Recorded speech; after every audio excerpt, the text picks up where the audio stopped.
ওয়াজ হয়তো দিলে লাগে, চোখে পানি আসে। যে কথা শুনলে চোখে পানি আসে না তাকে ওয়াজ বলা হয় না। ভালো করে বুঝেন। হাদিসে আসছে যে আল্লাহ রাসূল ওয়াজ করছেন, কান্নাহু মাউইজাতুম মুআদ্দিয়া, মনে হইতেছিল শেষ ওয়াজ উনি করছেন। ওয়াজ আমরা সকলেই কাঁদতেছিলাম। যে ওয়াজ শুনলে চোখে পানি আসে না, এটা ওয়াজ না, এটা আওয়াজ হয়, আড়ম্বর হয়, কিছু আমাদের জজবা, ইমোশন। হাদিসের কোথাও এরকম নাই যে অবস্থা আমাদের দেশে ওয়াজ চলতেছে, এরকম ওয়াজের কথা কোরআন হাদিসে নাই। ভালো করে বুঝেন। আজকে ওয়াজ মাহফিলের নামে যা চলছে এগুলো কত কোরআন হাদিসে নাই। কোরআন হাদিসে তো আসছে যত মানুষ উপস্থিত হবে দিলের দরদ নিয়ে, তার অন্তরে কথাগুলো দাগ কাটবে, চোখে পানি বাইর হবে। যদি অন্তরে কথা পৌঁছতে না পারে সেই কথা তো কোরআন হাদিসের কথা হইতে পারে না। কোরআনকে নাজিল করা হয়েছে এই জন্য। কোরআনকে নাজিল করা হয়েছে ওয়াজ করে করে ঘোরার জন্য না, কথাবার্তা করে ঘোরার জন্য। পরিষ্কার আছে এটা, ইন্না হাযাল কোরআন নাযালা বিল হাযান, এই কোরআনটাকে নাজিল করা হয়েছে এই অন্তরের জন্য। অন্তরকে ধোয়া মুছে সাফ করিয়া এই অন্তরকে সজ্জিত করার জন্য, শক্তিশালী করার জন্য, আবেগপূর্ণ হওয়ার জন্য, আল্লাহর জন্য আশিক হওয়ার জন্য কোরআন নাজিল করা। সুবহানাল্লাহ। আওয়াজের আড়ম্বরের জন্য কোরআন নাজিল হয় না, চিল্লাচিল্লি করার জন্য কোরআন নাজিল হয় না। আমল তো অন্তর থেকে আসবে। কথা বলছেন নাকি?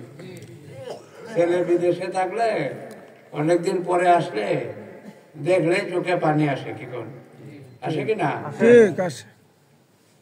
এটা তো মহব্বতের পরিচয়। আজকে যে ওয়াজের মাহফিল চলতেছে এগুলো তো কোনো কোরআন হাদিস এরকম পাওয়া যায় না, কেউ বলতে পারবে না। আল্লাহ যতটুকু আমরা টুকটাক কিছু কোরআন হাদিসের কথা দেখার বোঝার তৌফিক দিয়েছে। কোরআনে এটাই আসছে, হাদিসে এটাই আসছে।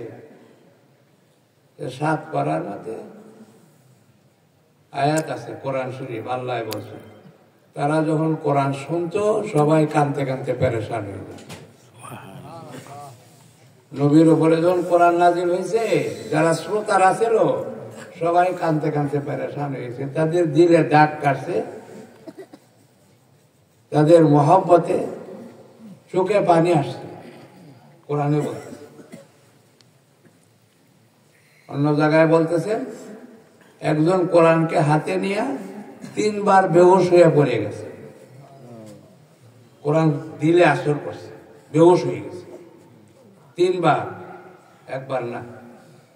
ইকরামা রাদিয়াল্লাহু তাআলা, এই ঘটনা আমরা ভাববেন ফাজাইলে কোরআন একটা, এই যে তাবলীগী জমাতে তালিম করা হয় ওইটার মধ্যে এগুলো বিস্তারিত বলা হয়েছে। যে কোরআনের ভক্তি, কোরআনের নামে জোরে সোরে নারায়ে তাকবীর বলা, আল্লাহু আকবার বলা, এটার কথা বলা হয়েছিল দিলের থেকে। যদি কেউ খুশিতে বলে আলহামদুলিল্লাহ ভালো নাই, ভালো আছে, কিন্তু এটাই যদি সীমিত করে তাহলে কোরআনের হক আদায় হবে না, কানতে হবে।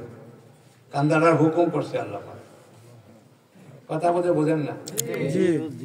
কোরআন পড়লে যে কানতে হবে এটা যে আল্লাহর হুকুম, কেউ হয়তো এর আগে শুনেন নাই কোন কথা, বোঝেন নাকি? আল্লাহ তো কোরআনে হুকুম করছে, এটা আমার কালাম, এটার দাম আছে। এটা দুনিয়ার গল্প গুজারি না, দুনিয়ার আড়ম্বর না, এটা দিলের থেকে শুনতে হবে। বাপু কোরআনে হুকুম করছে, আর কোরআনে আসছে সবাই কোরআন কথা শুনলে কানতে কানতে পেরেশান হয়ে দিল কাঁপতে থাকতো। ওয়াজিলাতিল কুলুব, কম্পন শুরু হয়ে গেছে দিলের ভিতরে। এটা দিলের জন্য নাজিল হয়েছে, কানের জন্য না।